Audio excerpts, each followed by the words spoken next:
하나님 말씀 로마서 6장 1절에서 마지막 23절까지 교독하겠습니다. 그런즉 우리가 무슨 말하리요? 은혜를 더하게 하려고 죄에 거하겠느냐?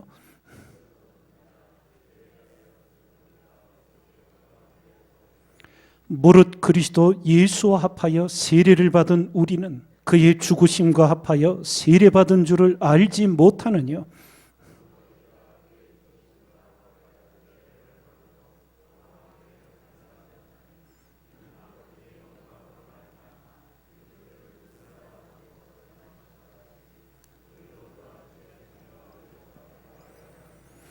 만일 우리가 그의 죽으심을 본받아 연합한 자가 되었으면 또한 그의 부활을 본받아 연합한 자가 되리라.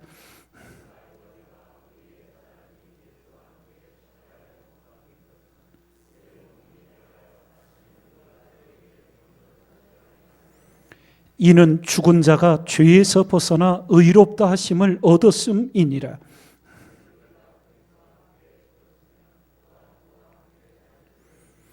이는 그리스도께서 죽은 자 가운데서 사셨음에 다시 죽지 아니하시고 사망이 다시 그를 주장하지 못할 줄을 알미로라.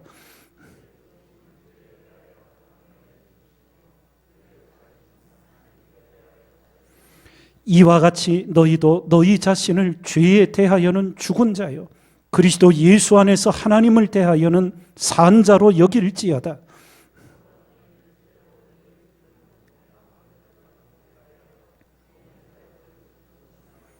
또한 너희 지체를 불의의 병기로 죄에게 드리지 말고 오직 너희 자신을 죽은 자 가운데서 다시 산 자같이 하나님께 드리며 너희 지체를 의의 병기로 하나님께 드리라.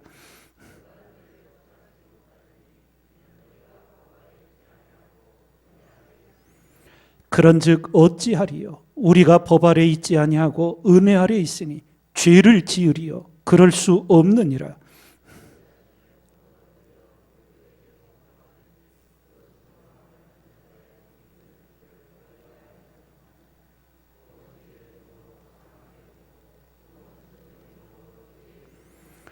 하나님께 감사하리로다.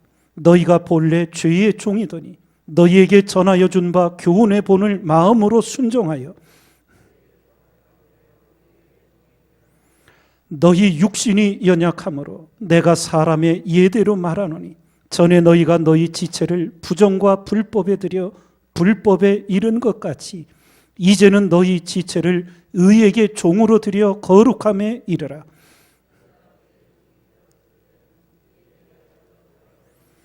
너희가 그때에 무슨 열매를 얻었느냐?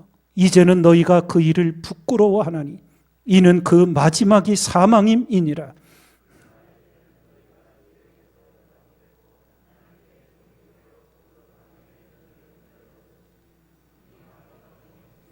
함께 읽습니다. 죄의 삭은 사망이요 하나님의 은사는 그리스도 예수 우리 주 안에 있는 영생이니라. 아멘. 오늘 말씀은 죄와 은혜의 역사를 대비하여 우리에게 일깨워 주시는 말씀입니다. 한마디로 그리스도를 영접한 우리 모두는 죄의 지배 아래 있지 않고 하나님 은혜의 지배 아래 있다는 것을 우리에게 선포해 주고 있습니다. 죄가 더한 곳에 은혜가 더욱 넘쳤다고 하니까 어리석은 자들이 그럼 죄를 많이 지면 은혜도 더 많이 받는 것 아니냐 미련하게 생각을 합니다. 그러나 우리가 알듯 은혜를 아는 자는 결코 옛 방식으로 살아갈 수 없게 됩니다. 오늘 사도 바울은 이것을 명확히 우리에게 일깨워 주기 위하여 이렇게 먼저 권고의 명령을 합니다. 11절에 이와 같이 너희도 너희 자신을 죄에 대하여는 죽은 자요 그리스도 예수 안에서 하나님을 대하여는 산 자로 여길지어다. 이렇게 선포해 줍니다. 우리가 다 경험하듯 하나님의 말씀을 알고 또 주님을 사랑하고 그 말씀대로 또 주님을 기쁘시게 하며 살아가기를 우리가 다 원합니다. 정말 원하고 바라고 기도해요. 그런데 이 현실 속에서 육신이 약하여 알면서도 넘어지고 부지 중에 넘어지고 잘못하고 우리는 다 실수합니다. 이것을 사도 바울은 경험하지 않은 게 아니에요. 그 고통, 그 고민, 마음으로는 하나님의 법을 따르고 싶은데 육신의 소욕이 죄의 법 아래 끌려가는 거예요. 그 고통을 내일 7장에 사도 바울도 고백을 하며 이제 그 죄의 지배를 벗어나게 되는 그 은혜를 우리에게 또 선포합니다. 바로 오늘 그 전 단계로 사도 바울은 우리가 여전히 주님을 영접하고 그리스도인이 되었지만 육신을 입고 이 땅을 사는 한 육신의 소욕이 끊임없이 우리를 죄 가운데로 끌어갈 것이라는 거예요. 그럴 때 우리가 그리스도와 함께 십자가에 못 박힌 자가 되어 세례받은 자가 되었으니 이 말씀을, 이 믿음을 선포하라는 거예요. 죄에 대하여는 죽었다고, 하나님을 대하여는 그리스도 예수 안에서 내가 산 자가 되었다고, 죄의 세력이 여전히 강하게 내게 역사하지만 믿음으로 선포하라는 거예요. 예. 그리고 하나님의 도우심을 구하며 불의의 병기로 자신을 죄의 종로로 타지 말고 의의 병기로 하나님께 종로도 타며 살아가도록 일깨워주고 있습니다. 그러며 담대히 사도 바울이 우리에게 전하여 주는 것이 14절에 죄가 너희를 주관치 못하리니 이는 너희가 법 아래 있지 아니하고 은혜 아래 있음이니라. 예.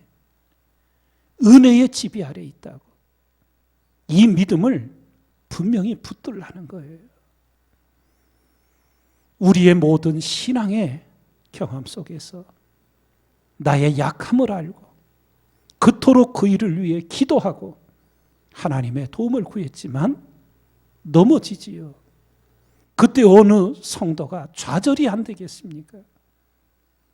그러나 또다시 십자가 부여잡고 일어서라는 거예요. 우리는 법 아래 있지 아니하고 하나님 은혜 아래 있다고. 죄가 더 이상 우리를 주관치 못한다고. 그러며 죄와 싸워 가라는 거예요. 죄를 이기지 못할 은혜는 없어요. 은혜는 죄를 다 이겨냅니다. 이것을 우리 안에 가르쳐 주는 거예요. 그런데 여기서 중요한 것이 있어요. 우리 어리석은 인생들은 그 명확한 죄를 다른 사람에게서 보면 분명하게 죄인 줄을 분별해요. 그런데 그 죄악이 자신에게 얽히게 되면 그것을 죄라고 인정하고 회개하기보다는 자꾸 합리화하려고 해요. 변명하려고 해요. 그런데 분명히 아십시오. 죄는 우리를 병들게 하고 우리를 죽입니다. 어떤 합리화도 어떤 변명도 회개 외에는 살 길이 없어요. 그런데 어리석은 인생들은 남이 하면 죄인 줄 알면서 자기가 하면 죄의식을 갖질 않아요. 합리화하고 변명하면서. 예. 그게 연약한 인생의 모습들이에요. 그런데 거기에는 구원이 없어요. 회개만이 사는 길이에요. 그래서 여러분과 제가 성령 안에 있게 될 때, 주님이 내 안에 거하시게 될 때 죄에 대하여 분명해집니다. 명확해지고 민감해집니다. 조그만한 머리털럭 같은 잘못됨도 내가 돌이키고 버리지 않으면 심령이 괴로워서 견딜 수가 없도록 하나님이 그 죄로 우리를 누르시는 거예요. 그것이 은혜예요.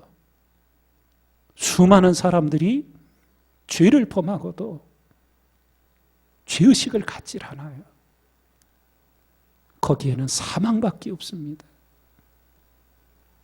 우리가 은혜의 지배 아래 있다는 것, 이것이 헛되지 아니하도록 하나님 앞에 늘 죄에 민감하고 죄를 철저히 버리고 온전한 구원을 향하여 오늘도 나아가는 우리가 되어야 될 줄 믿습니다. 분명히 기억하십시오. 사단은 우리에게 자유를 주겠다고, 내 원하는 대로 살 수 있다고 그렇게 우리를 미혹하여서 자기 종으로 만들어버립니다. 그런데 하나님은 우리를 향해 죄의 종이 되지 말고 사단의 종이 되지 말고 하나님의 종이 되라고 하셔요. 그 목적은 우리를 종노릇 시키시는 것이 아니라 우리에게 진정한 자유를 주시기 위해서. 주의 영이 계신 곳에는 자유함이 있게 돼요. 그런데 사단은 우리를 자유하게 해주겠다고 미끼를 던져놓고 우리를 사단의 종으로 사로잡아 버리는 거예요. 어리석은 수많은 인생들이 그 미끼를 물고 빠져 들어가는 거예요. 기꺼이 하나님의 종으로 우리의 온 삶을 던지고 기꺼이 의의 종으로 자신을 드리게 될 때 하나님으로부터 우리에게는 진정한 자유함이 역사하게 되는 겁니다. 오늘 새벽도 하나님 앞에 겸손히 엎드리셔서 우리 모두 하나님, 제가 미처 깨닫지 못하는 불의함, 잘못됨, 거짓됨은 없는지요. 깨닫게 해주시고 오늘 이 새벽에 주님의 보혈로 제 마음을 씻어 정결케 해주시고 주님의 말씀으로 내 생각을 바로 세워주시며 성령의 불로 내 안과 밖의 모든 더러운 것들을 소멸시켜 주시옵소서. 기도하고 기도하며 은혜의 지배 아래 살아가는 우리 모두가 되기를 주님의 이름으로 축원드립니다.